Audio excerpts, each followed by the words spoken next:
We all think this could be huge, and knock on wood, it will be. Duff, McKagan, bass player, Guns N' Roses, Matt Sorum, drummer, he joined Guns N' Roses from 91 to 97. I think Velvet Revolver could be lightning in a bottle. That's kind of I always thought that, you know, several of the guys from Guns N' Roses, the biggest band in the world for a period of time, got back together and they found their, quote, new singer. It could be amazing. It could be unbelievably huge. Through mutual friends, they hooked up with Scott Weiland from Stone Temple Pilots, and it clicked.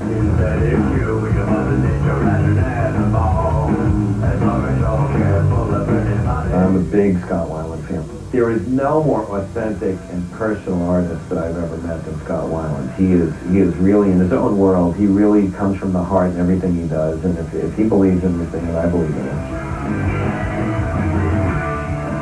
I saw that one show they had done to date, and that people were sitting there going, is this hype, is this, you know, it's a bunch of retreads, and they came out and they played 6 songs, and people's jaws were dropped. It was, oh yeah, this is what it's about. I forgot.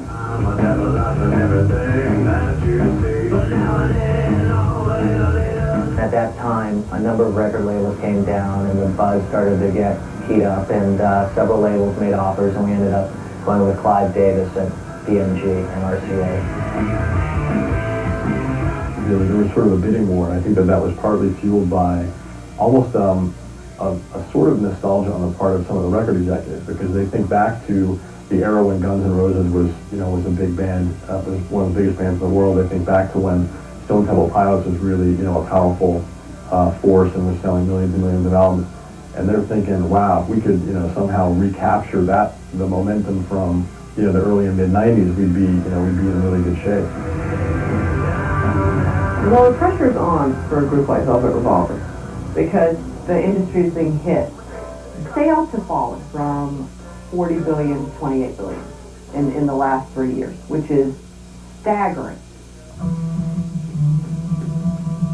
They're coming back into this in a completely different economy.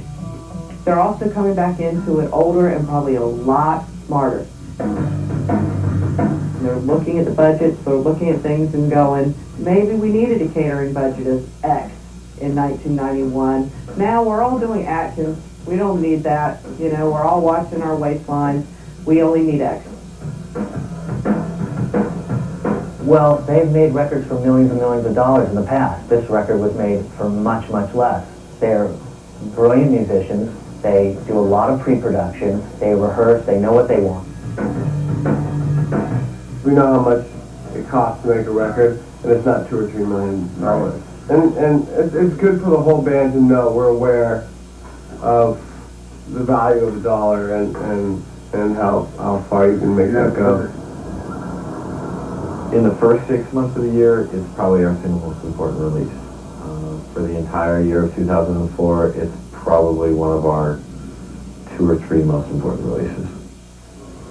It'll cost us $2 million for the first 6 months of the project, strictly in marketing. We have 3 different album covers.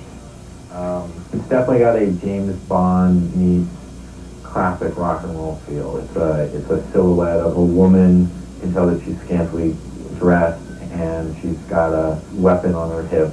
And this is the artwork for the single, the first single called Slither. The record store, the Tower Records, the Virgin, those stores are having an impossible time trying to survive. The big stores, the Best Buys, the Targets, the Walmarts, who are the bulk of our business, you know, those 3 accounts alone are 50% of our sales. We are nothing to them. Looking for the hottest new music releases? Just check out the home entertainment department. The music section at Walmart is, you know, a third of the size of this office, maybe. Half the size of this office. It's tiny. Out of the 30,000 records that get released every year, they probably have 750 titles. The big difference with Walmart is they are very content restrictive about what they will and won't carry. But it's the only path you have if what you're after is the kind of success that the big corporations need to drive the pops out of their division. He hit us up with this thing, hey, you guys got to make a clean version of the album because there's, 15 explanatives in the first song, And we're like, okay, we didn't even know, But if we make a clean version, again, we'll possibly ship more than 20% what we would otherwise ship if we didn't have a clean version. 20%, yeah. And in this market, it's about shipping, it's about making a statement, it's about getting records into retail. So it'll be one record that's just You gotta figure that in large chunks of the United States, if Walmart's not stocking it, I don't think they're gonna be driving 30 miles to find a record store. You have Susan in your office? I have it in my CD player. We can actually listen in his office, which is much more comfortable than mine. You'll probably want to come in because we play it loud, so we usually close the door.